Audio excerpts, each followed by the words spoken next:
शांतता म्हणजे गोंगाटाचा अभाव नव्हे, तर गोंगाटातही मनाला स्थिर ठेवण्याची क्षमता.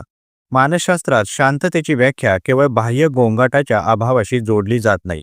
संशोधन सांगते की खरी शांतता म्हणजे आतल्या मनाची स्थिरता.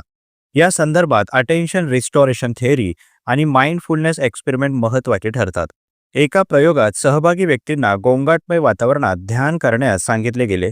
परिणाम असा दिसून आला की नियमित ध्यान करणारे लोक गोंगाटातही एकाग्र राहू शकले, तर ध्यान न करणाऱ्यांची एकाग्रता लवकर ढासळली. हे दाखवते की बाहेर कितीही आवाज असो, मनाला प्रशिक्षण दिल्यास आपण त्यात शांत राहू शकतो. मानसशास्त्रज्ञ सांगतायत की ही क्षमता कॉग्निटिव्ह कंट्रोल आणि इमोशनल रेग्युलेशनशी संबंधित आहे.